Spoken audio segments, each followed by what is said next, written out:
میرے والد صاحب نے جب مجھے پہلی دفعہ زیادتی کا نشانہ بنایا تب بھی میں نے اپنی والدہ کو بتایا، 3-4 مرتبہ جب انہوں نے بنایا، جب چوتھی مرتبہ انہوں نے بنایا پھر میں نے اپنی والدہ کو بتایا ہے کہ وہ میرے ساتھ زیادتی کر رہے ہیں، میرے ساتھ زنا کر چکے ہیں، آپ ان کو کیوں نہیں سمجھاتی میرا قصور کیا ہے۔ میں دیوار پھلانگ کے تو میں باہر آئی ہوں اور ایک آدمی جا رہا تھا، اس سے میں نے ہیلپ مانگی۔ السلام علیکم ناظرین، میں ہوں آپ کی سونیا اور آپ دیکھ رہے ہیں شاہکار ٹی وی۔ ناظرین، کبھی کبھی کچھ اس طرح کے واقعات پیش آتے ہیں کہ انسان کا اپنا ہی سر شرم سے جھک جاتا ہے۔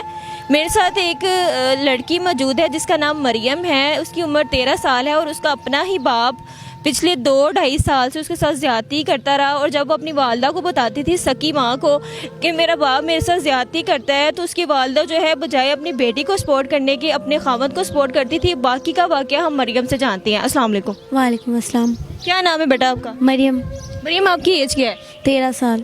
اچھا، 13 سال ہے۔ آپ سے آپ کا اپنا ہی والد زیادتی کرتا رہا؟ جی، کتنی دیر سے وہ یہ سارا کچھ کر رہا تھا؟ آج سے 2-2.5 سال۔ 2-2.5 سال پہلے۔ تب آپ کی کیا عمر تھی جب اس نے پہلی دفعہ آپ سے زیادتی کی؟ 11 سال۔ 11 سال۔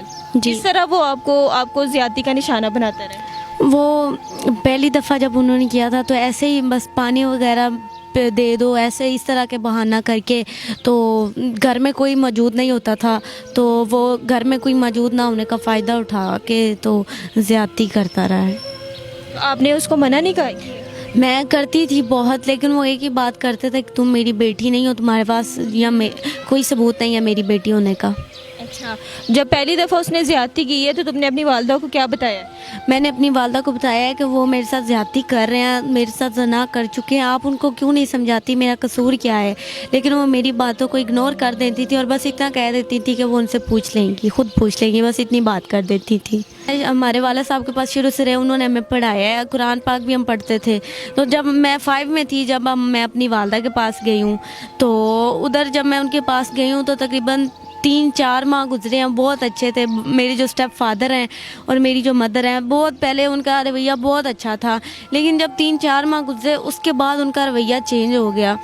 تو میرے والد صاحب نے جب مجھے پہلی دفعہ زیادتی کا نشانہ بنایا تب بھی میں نے اپنی والدہ کو بتایا، 3-4 مرتبہ جب انہوں نے بنایا، جب چوتھی مرتبہ انہوں نے بنایا پھر بھی میں نے اپنی والدہ کو بتایا۔ جب مجھے نظر آیا کہ ایسا، میری والدہ کو سب معلوم ہے، مجھے پتہ ہے کہاں سے پتہ ہے، اس وقت میں نے، ایک بابر نام کا آدمی ہمارے گھر میں آتا تھا، جب وہ ہمارے گھر میں آیا میری والدہ نے اسے خود بلایا، تو میں بھی اندر تھی، میری والدہ بھی اندر تھی، وہ آ کے بیٹھے اور میری والدہ وہاں سے اٹھ کے چلی گئی ہیں۔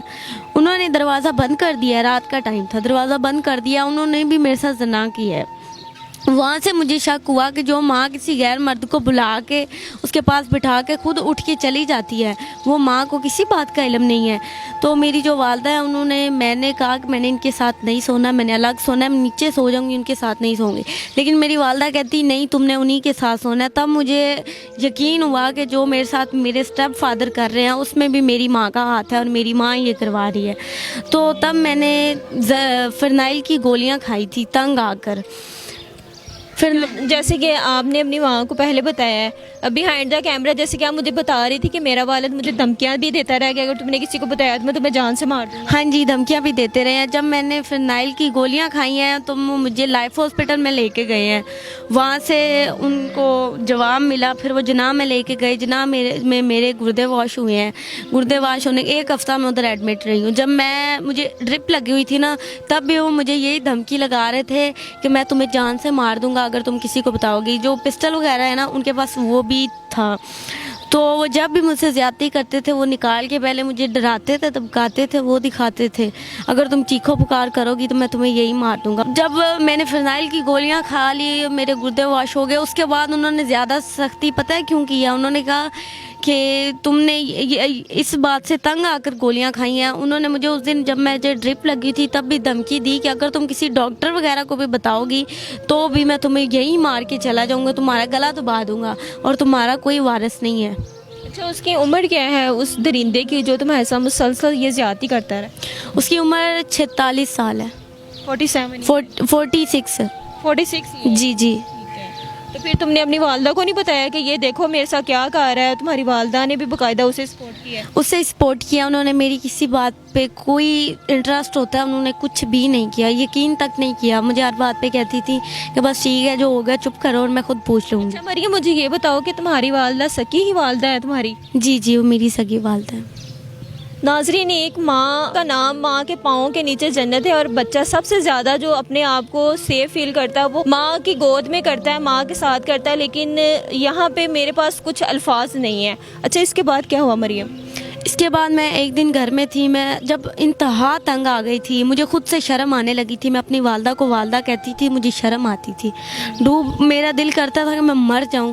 इनकी ये ज़्यादतियों से तंग आकर मैंने फिनाइल की गोलियां खाई हैं। मैंने सुना था, मैं कुरान पाक पढ़ा है, मुझे कुरान पाक पढ़ने में इस बात का इल्म हुआ कि खुदकशी हराम है, लेकिन इनकी ज़्यादती से तंग आकर मैंने फिनाइल की गोलियाँ खाई। जब मुझे एहसास हो गया कि मेरा यहाँ पर कोई मुझे सपोर्ट करने वाला नहीं है, तब मैं एक दिन ऐसा हुआ, घर में कोई भी नहीं था, मैंने घर से दीवार फैलांगी है, बाहर से ताला लगा के जाते थे, मैं दीवार फैलांगी है, दीवार फैलांग के तो मैं बाहर आई हूँ और एक आदमी जा रहा था, उससे मैंने हेल्प मांगी। मैंने कहा सर आप मेरे ना एक छोटी सी कॉल करवा दें।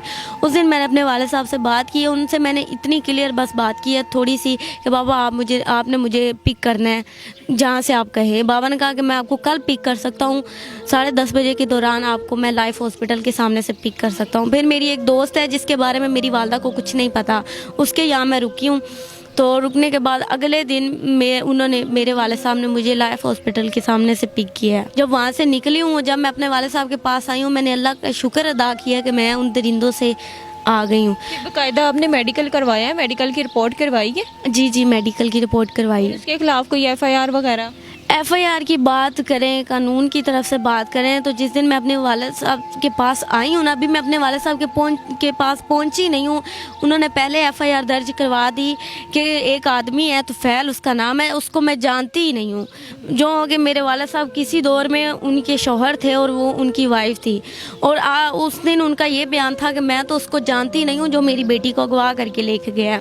नाजरीन, अकॉर्डिंग टू लॉ, जैसा कि एक औरत अगर डिवोर्स ले लेती है या अलग हो जाती है तो लॉ के मुताबिक जो बच्चे हैं छोटे होते हैं तो माँ को दे दिए जाते हैं और बाप का उसमें कोई करैक्टर नहीं होता।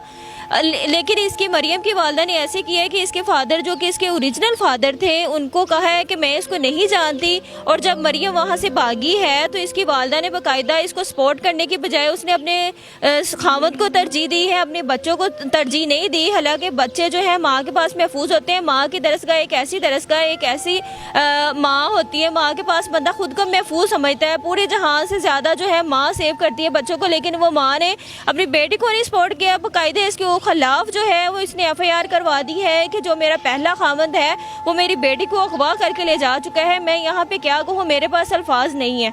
एक तो वो मुजरिम है और ऊपर से वो हमें ही धमकियाँ लगा रहे हैं कि जी तुम जहाँ भी हो हम तुम्हें ढूंढ लेंगे, हम तुम्हें मार देंगे।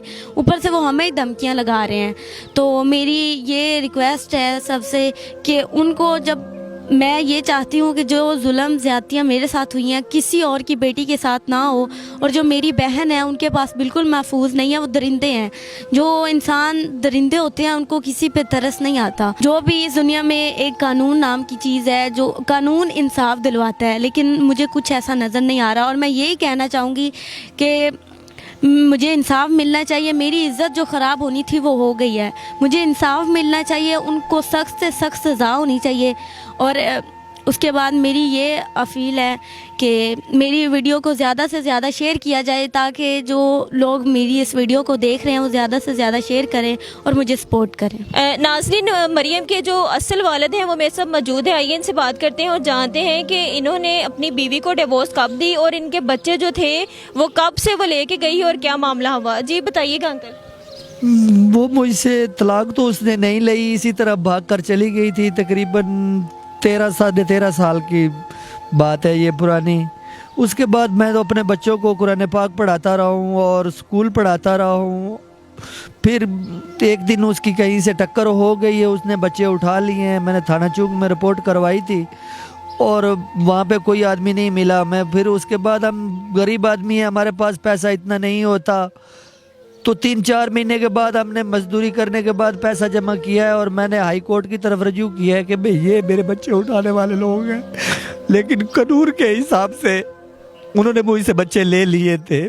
बच्चों को माँ देखने का बहुत ज़्यादा शौक था, वो उसकी तरफ उन्होंने बयान दिए थे। लेकिन अब बस यही पता चला है कि भाई हमारी बेटी ने कभी जहर खाती है, कभी कहीं जान को छुपाती है, कभी हमारे ऊपर FIR आ जाती है, कभी हम चुप रहे हैं, कभी बेटी चुप रही है। पाकिस्तान का कानून हमारे साथ इंसाफ नहीं कर रहा। हमारी ये दरख्वास्त है वज़ीर आज़म से, मुल्क के हुक्मरान है, लेकिन हमारे लिए क्या सज़ा है, अब कहाँ जाए।